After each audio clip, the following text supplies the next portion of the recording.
Instagram Live. If you use Facebook, go ahead and let me see here. I'm getting yelled at from Facebook. Oh, we are live. Cool. All right, we're going to get started. Let me go ahead and have a seat here. So I got the wonderful and amazing Vanessa with me. Thank you for being here today. Thanks for having me. We do these once a month, give or take, and we interview someone in the community, someone who's doing some amazing things, and we just want to connect with, share with you guys, all of you guys listening and watching, what she's up to, what she's doing, and so much more. So, VP Lactation, yeah. So tell me all about it. How did you get into the whole lactation aspect of things? So it all started really growing up. My mom was a big breastfeeding advocate, and so she talked about breastfeeding a lot. She was proud that she did it just because in her time in the late 70s, moms weren't really breastfeeding, and so she was proud of that fact. So that's what kind of inspired me. And then when I had my first child, now it's been 11 years ago, I knew I would breastfeed him just because I knew my mom. She's a very strong Irish woman. There was no way around that. I was going to breastfeed my son, but what I didn't realize is how much I would really fall in love with it. And I just loved the bonding experience. And usually most of us who get into lactation do it because we either have a really wonderful experience or a really terrible experience where we deal with every issue. And mine, it was a really positive one. And so so I started researching it. I took a class and then just started the process now 11 years ago. That's awesome. Now, is there a certain criteria you have to go through? You mentioned class. Is it like a one class? Is it a list of a criteria you have to do? So is there differences? It's an international certification, Cool. and so it's a lot of classes. So it took me about 5 years, and once you start the process, you have to finish it within 5 years, or the hours you start don't count. And so I started it. It's about 8 college courses. Some of them, I was a business major in my undergrad. I worked in marketing, and so I didn't have very much that transferred, psychology, anthropology, and that was about it. So I had to do a lot of classes that nurses would take.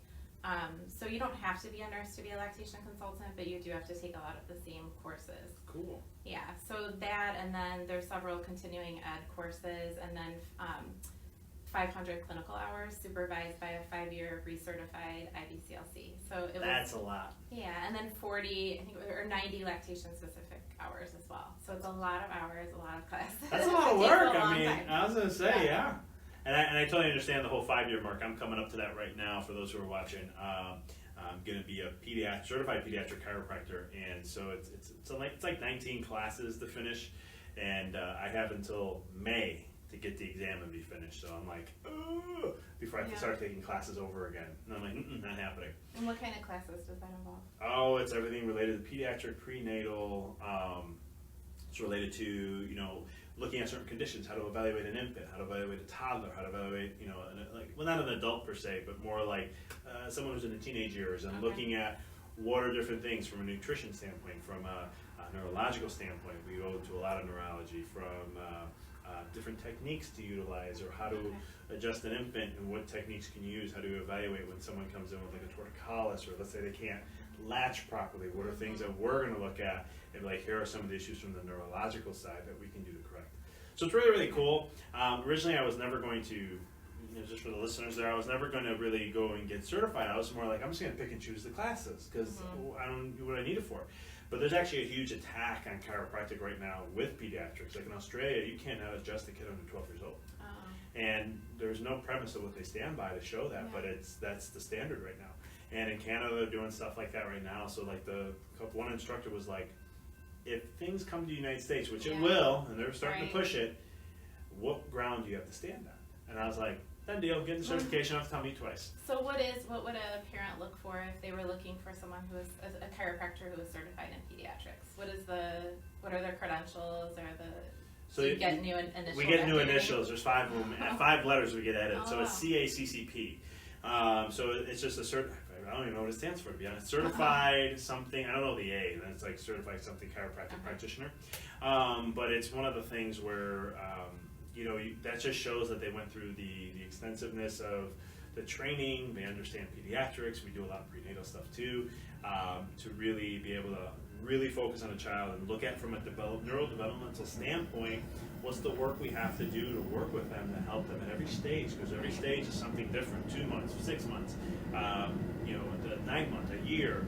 There's so much that goes on in that first year that we got to be making sure from a brain standpoint is everything working the way it needs to. Are the reflex, what we talked about, I was at your group earlier, like talking about, you know, reflexes. Are they turning off when they need to? Those primitive reflexes that children have that are instinctual. At what stage, at what months, when are new ones coming on, when are other ones turning off? And it's just evaluating and making sure you have somebody who can evaluate that, because that's all neural development. And it's all how the brain develops. I dabbled a little bit in reflexes, but that's a whole other science, like a whole other area that I'd love to learn more about. So awesome. Once you learn about it, I'll learn. Oh yeah, definitely. So like, what is it, you know, why would someone have to, you know, like some people would say, why do you have to go, why does a kid have to go to a chiropractor? What would go wrong? In our world, there's no reason for yes or no. I mean, I just, a couple weeks ago, I had a kiddo just start care at 9 months. Dad's like, there's nothing going on. I have nothing. Yeah. Everything's been good. I just been here for over a year, and I've seen what it's done for my life, and I know this can, I think my daughter can benefit, and plus I see a lot of kids in this office. Yeah. And I was like, let's get her checked, you know, and I'm like, I'm not. And then in those cases, do you usually find something wrong, per se, or issues? Yeah, we'll see something like neurologically happening, you know, and there's just, it just hasn't gotten to that level where there's symptoms. You see, there's, you know, if you guys can image, listening, if you can image an iceberg, if you just Google an iceberg, and you'll see like a little piece of mass on top above the water, and you see the like this huge piece of mass underneath. So 10% of the problems are what you see, those are the symptoms on top, and then 90% is the build up to get to that point. Right. So from neurology standpoint, it's the building up process that what gets to, and then once you cross and get above water, now you're noticing it. There's symptoms, you're aware of it. But when it's not doing that, then all of a sudden you don't have any symptoms. And that's why adults, like, somebody will come in and be like, I just picked up my kid's Lego and my back went out. That's a heavy Lego. You know, that really had to do something to you, right? But really it didn't. It was just there was a lead up process to that where the body couldn't even handle that stress. Right. Does that kind of make sense? Yeah. So how is it in your world when if let's say, you know, mom's got a newborn or a couple months in, I mean, is it something that they all should be doing? Is it something that unless they have issues? Yeah, most babies I see are within the first couple of weeks. Cool. And usually, I would say the majority, there's an issue of some sort. The most common things are nipple pain or not enough milk or too much milk, and the baby's not latching because the baby's overwhelmed, like those kind of things. But you know, once in a while, and I think it would really benefit everyone just to have a fine tuning. You know, sometimes moms just are looking for reassurance, and they just want to make sure, like, I think things are going okay, but you know, sometimes when you're at home in your own four walls and you're just like, are we normal? Like, is this all normal? You know, and so it's just, and you know, it's an opportunity for them to ask questions and the things that maybe they're a little uneasy or nervous about, like, is this what we're supposed to be doing right now? And they also, you know, moms, I think nowadays we like information, we like lots of information. And so they want to know, you know, how much is the baby taking in, you know, and I always bring my scale and I can see how much milk the baby transferred. So they like to know, you know, just reassurance because they can't see. And I know that was really hard for me being very type A with my first baby.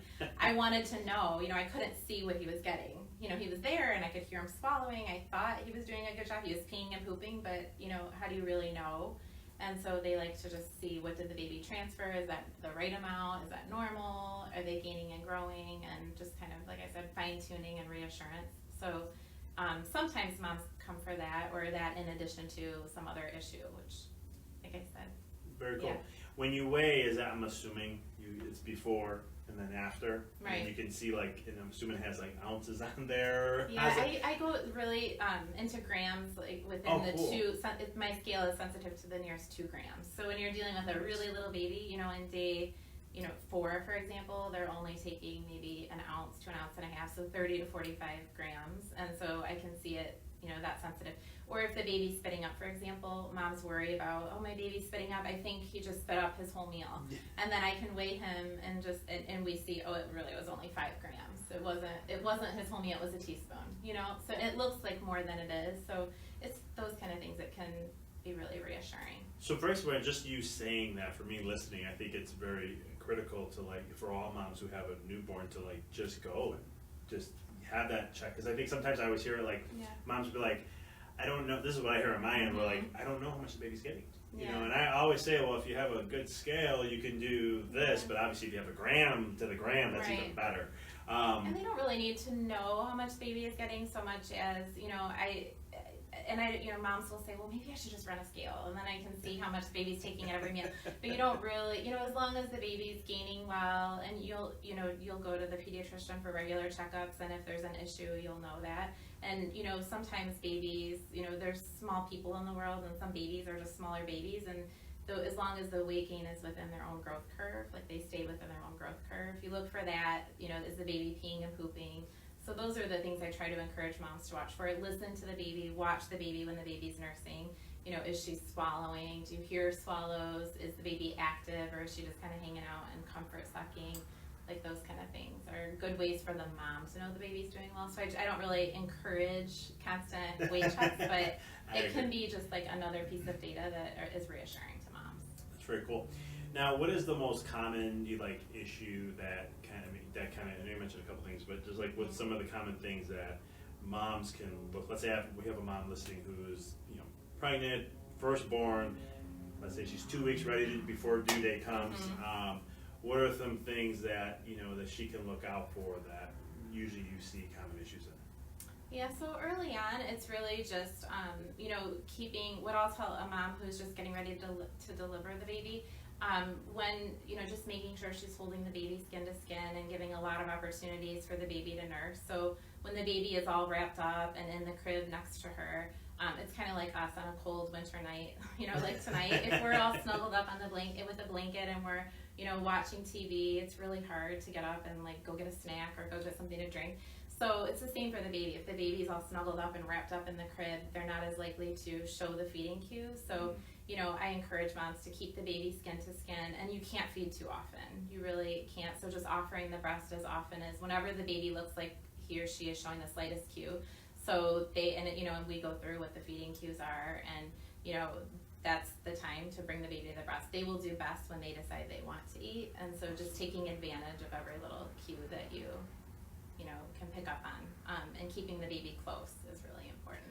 So what about, because moms always get told, have the baby born, and all of a sudden they're like, you have to have the baby fed every 2 to 3 hours. How much is that really, because in our world, in the chiropractic world, there is really no logic behind things. Nothing's linear. The body's a quantum machine. It's a multidimensional. So it's what we call like a randomness. It's chaos, but it's organized. So like when we think, oh, baby should be like this every certain time. Yeah, we're not machines, right? We don't work that way. It's more. And I love you brought something up. That's why I'm asking that question. How do moms kind of figure that type of process out? Is it that, or is there something different, or a cue? Yeah, and that's why I really encourage feeding on cue versus feeding on a schedule. And so, but having said that, in the first couple of weeks until the baby is about, you know, back to the birth weight, which is usually the goal is by 2 weeks to be back to birth weight. So once that happens, then I think you don't watch the clock at all. You know, in those early days, in the first couple of weeks when the baby is learning, it's good to, you know, pay attention to the clock. You know, if it has been 2 or 3 hours and the baby hasn't shown any cues, then encourage the baby. You know, if you were napping or eating or trying to do something, you know, at that point, you know, unwrapping the baby, changing the baby, putting the baby skin to skin, and, you know, and then by that time, the baby will want to eat. So, you know, it's in the early days, the 2 to 3 hours, I think, is just you know, just at that time, if they haven't been interested on their own, get them interested. Gotcha. Just to make sure they're getting enough, because early on, babies often want to sleep more than they want to eat. And so you need a little bit of encouraging and prodding early on, and then once they get back to birth weight and they become, you know, by that first month, usually really good at breastfeeding, then you can totally relax and let the baby completely run the show.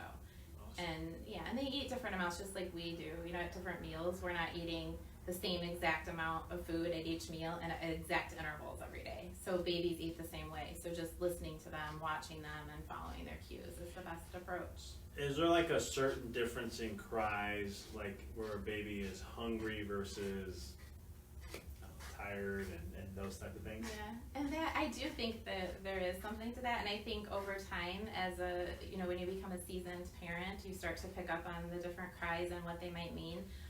Early on, if a baby cries, it's really the last cue. So they go through a series of cues, and they're more subtle cues. You know, when a baby is first hungry, he might just start stirring. You know, he's sleeping and he starts to move around and lick his lips, start sticking his tongue out, and then if he's really hungry, you'll see him start to like chomp on his fist, you know, start sucking on the fist. So he's telling you, like, I'm hungry, Mom, like I'm really hungry. And then if he cries, that's the last cue. Gotcha. That's like, I'm hangry, like I'm taking off, like baby out. So, but you know, they don't just cry because they're hungry, and that's something too. New moms always assume, and especially grandmothers, they're notorious for if the baby cries, it's always hunger. You know, my mom would always throw the baby at me like, he's hungry, feed him, you have to feed him right now. But it's not always hunger either. Usually it can be that they're gassy, so if they just fed and they're, you know, and their tummy's hurting, they might, you know, it might be that fussy cry, and so it could be that, or it could be, you know, usually it's that, or they're overstimulated. They need to go back to sleep and get soothed back to sleep. Yes. So yeah, those are, you know, it's not always hunger. Gotcha. And I know you brought up a great point too, and just really, I'll take a quick second here. If you guys are listening and watching, if you have any questions, just go ahead, chime in, chat it through. We can see them from here, and we'd be more than happy to ask any questions, chiropractic info related, lactation related, and so much more. I love how you brought up though too, there's never enough multiple times for nursing. Because sometimes moms will be like, I don't want to nurse because this many times because I want it to be dependent on that, or find that to be a comfort. Where are you at with that? You already kind of said something before. I just wanted to emphasize a little more on that because I think it's really powerful, and I'm curious to see what you have to say. So what I like to tell moms, if you think about women in other parts of the world, if you see women, you know, in Africa wearing sarongs, and the baby is always attached to her. You know, the baby is, and those babies are nursing constantly. They don't have issues with breastfeeding because the baby is right there, you know, with full, you know, it's an open buffet all day long, right? So those babies don't have issues. So I think what happens you know, we have been a bottle feeding culture for a long time.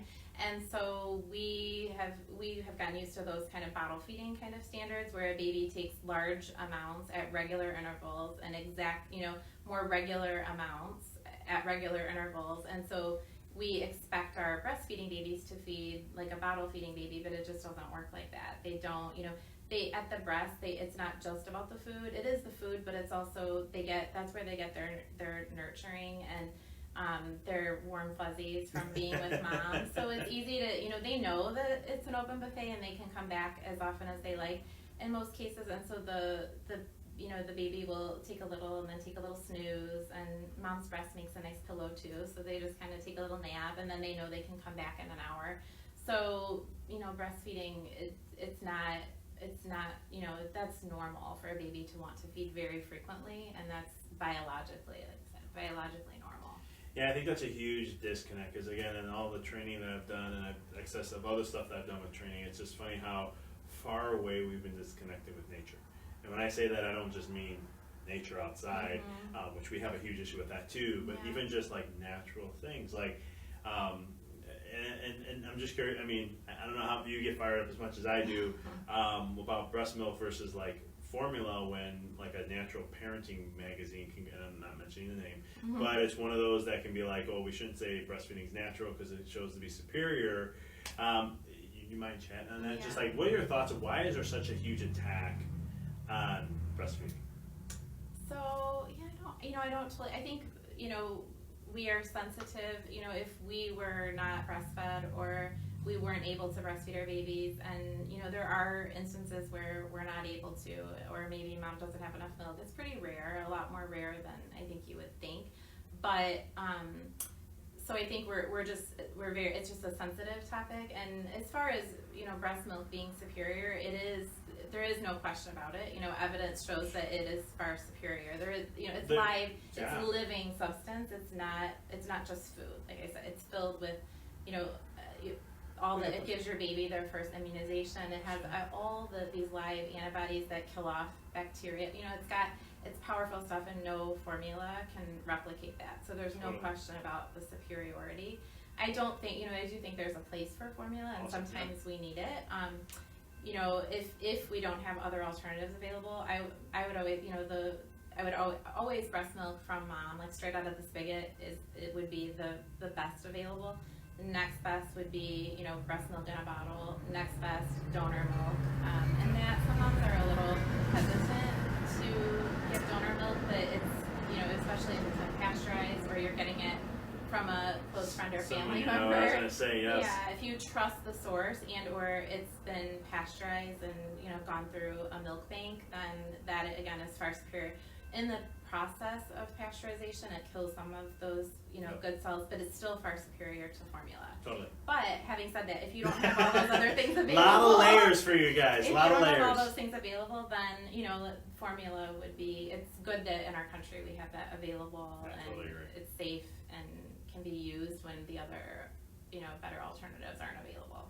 I love it. You said it very well there, and I think that's very, yeah, the donor banks and all these groups nowadays, I think it's really great. But yeah, it's the best to come from the breast itself. I mean, there's that whole communication system just from a neurological standpoint, how mom has on the receptors and the saliva, and that communicates with mom's brain. And they've done studies where they can instantaneously change in protein, carbs, and the fats, like within a serving. And then they've done tests where they looked at different feedings, and they've noticed like changes based on baby's needs. And I know, right? Or like moms, if you've had a baby already, you know this. Especially if you do pumping, you've noticed when baby was sick, milk looks a little bit more yellowish because of the colostrum in there, right? And so, the mom will always provide for what baby needs. And in chiropractic, we are, as a pediatric chiropractor, we're very big on that. Like breast milk as much as you possibly can.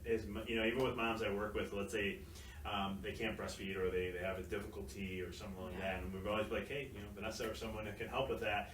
But the other thing too then is always like, just if you're gonna pump, put them on for a second. Let's just get a little chemical communication going on, so that then they can go ahead and pump, and at least you're getting something, so that your body was aware. Right. Yeah, and that skin to skin, that's where that's important too. Even if it's near the breast or just, you know, that the baby works so much better with your hormones and that whole communication loop than a pump does. So just getting the baby close to your body is a really good thing, even if they're not transferring milk or fully transferring milk. And from a neural side, a hormonal side, when you have baby holding you skin to skin, that's oxytocin releasing for mom, and also for baby, which is that feel-good hormone, which is phenomenal. And it's very critical and for a lot of different things, especially for even when you're getting the body back to return back to normal. That oxytocin plays a massive role in that and helping with the uterus and so much more. So it's really, really critical. And bonding with your baby. Yeah, it's pretty cool. They've even done studies with breastfeeding to where they looked at individuals who were breastfed versus individuals who weren't breastfed. And they looked at an emotional status on them, and it was a vast difference between the two. Lack of connection or an intimacy issue or something along those lines. And some of the stuff we're talking about, my courses I'm taking, there's a course I'm taking right now that is taking me in a whole nother realm, which I'm so excited from a psychological standpoint. They looked at like what happens in the womb, where's mom and dad, and thought process, how they view the pregnancy, to what baby goes through when they come out from the pregnancy, through the labor process, and even up to how they're handled and how are they treated afterwards. Plays such a huge role from an emotional standpoint, from a stability standpoint, from a psychological standpoint, personality. I can go on, and it's funny because like when I learned this, I was talking to someone who I know who was a C-section baby, and they came out C-section, and I'm like, this makes sense about something. They're like, what's that? I go, you have this going on. They're like, yeah, but you know me for a long time, that's why. Right. No, here's what happens when you're C-section. Here are some of the things they've done to research. And there's actually this whole new world for me that I'm going, oh my goodness, because the other side of my things I do is I'm a mindset coach, so I do a lot of mindset, a lot of different stuff on there. So it's fascinating for me because I'm like, wow, I can go even deeper and get more to the root. Count me in, I'm ready to go. Awesome. So it's really cool. So yeah, that's why even for myself, I'm a huge advocate for that because it's superior. And you said something that I think is critical. And I won't get into the topic because it is a heated topic, but you said breast milk gives the baby's body its first immunity. Right. Yeah. You said the term immunity, and that's huge because that's true.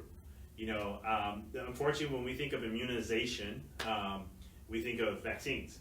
But in all reality, breast milk will do at least six, from research has shown, when you're breastfed, you get 6 pure immunities from mom. Yeah. Which is really, really powerful. And I don't know, I know back in the day they used to do, my dad grew up in Italy, he was born in Italy, and the tradition was who can feed? that's how it was him growing up. So he was always like, yeah, I was over here, and then I was on this one, and this person down the block here, she was able to breastfeed, and he was just around the block. And I look at my dad and I say, that's awesome. That's how it should be. I love it. Yeah. Because it's one of the things, you think about it, that you have 6 immunities that you're going to share to your children. Here comes next lady. He's breastfeeding from there. Guess what? He gets another 6 from there. His immune system is more powerful, and he got such a great foundation compared to just from one. And I'm not saying to look into that, or I'm just saying, you know, the whole saying of what is it? You got to raise it takes a village to raise a child. Right. I don't know if that's where they got that from, because I'm about, like, when you hear a quote, I'm like, where did they get that from? Like, why is that there? That's the start, the first step in the village being involved in the process, for sure. Yeah, I was just curious, so it's one of those things, but really, really cool. So, you know, what are some tips you can get, well, we kind of already went kind of what we can do. What are some, like, tips you can, you know, give to a mom who's just going to get started? Some things that, you know, help with, and then also share at the end, like, how we can connect with you also. Yeah, so for getting started, I think it's really good to take a class of some sort. There's a lot of different courses offered, whether it's through your hospital or, you know, I personally offer one-on-one prenatal consult. So whether it's a one-on-one where you just ask your questions and, you know, talk about, you know, your case specific to you, things that you're concerned about. So a one-on-one with a lactation consultant, or in a group atmosphere. Some moms learn better, you know, in a group where they can hear other moms' questions. Something like that is a good idea, just to have a general idea about breastfeeding and the things to kind of to get prepared. But nothing really replaces when you actually have a real live baby. It's a completely different experience. So I think, you know, getting support early on, especially if there's certain specific concerns. A good time to call a lactation consultant is when the baby is about 4 or 5 days old. So by that point, your milk has increased in volume. It usually comes in around day 2 or 3. And when I say comes in, it's not like you don't have milk before. It increases in volume. So you move from colostrum to the mature milk. So around day 4 or 5 is a good time to see how the baby is transferring milk, and, you know, it gives mom and baby a chance to kind of get to know each other and get in their rhythm a little bit. So yeah, you know, having a general understanding, reading a book, you know, the book, the Leche League book, I really like, The Art of Breastfeeding. I don't know if I have the title exactly right, but that's a good one for just general breastfeeding information. So you just have kind of a general idea of the concept and the basic principles, like supply and demand, you know, that sort of thing. But then, early is better. So the earlier, you know, the more proactive you can be. If you have questions and concerns, doing that earlier is better. There's tons of things you can do when it's really early on. It's harder, you know, when I get calls at 6 months or further in, it's, you know, we can still help, but it's harder to do it than when you're in those first few weeks. The first 3 to 4 weeks are really the critical time to get things going with breastfeeding. I couldn't agree. It's even in neurodevelopment from babies. The sooner we can help, the better. Because after the first year, things become a little bit more harder to change from a neurological standpoint. After the second year, we're really managing things from a neurodevelopment side. And then it's just, you know, that kind of process. How can everyone get hold of you, follow you, connect with you? I know you have a few things you do, right? You got the whole Lagrange library thing you do. So I do a support group, a breastfeeding clinic. So I bring my scale. Moms can nurse their babies, you know, and see what the baby's taking in, check the baby's weight. And really, it's just a community group. It's free. You can connect with other moms. So that happens the first Thursday of every month at the Lagrange Library. You can reach me I have a website, vplactation.com. And there on my website is my phone number. Moms can feel free to text or call me at any point. And yeah, those are always. I have a Facebook page too that you can get to through my website, or just searching for my business name on Facebook. Well, I want to thank you for coming. This was enlightening of the whole process and doing all this and doing what you do. I think it's very critical. Literally, from everything I understand and all the training I've done, I think it's huge. And as much as, you know, these things come up, I'm always like looking for a source to be like, hey, go, she's knowledgeable, take care of that. Same on my end too. It's good to have good resources. Yeah, because especially in this day and age, and so thank you for your time, and I hope you you. guys all enjoyed. I don't see any questions in there at all. No, cool. So appreciate you guys. Thank you for tuning in, and we'll be rocking and rolling next month with our next Facebook Biz Spotlight as we continue with the series. Thank you again. Thank you. Appreciate it. Bye, guys.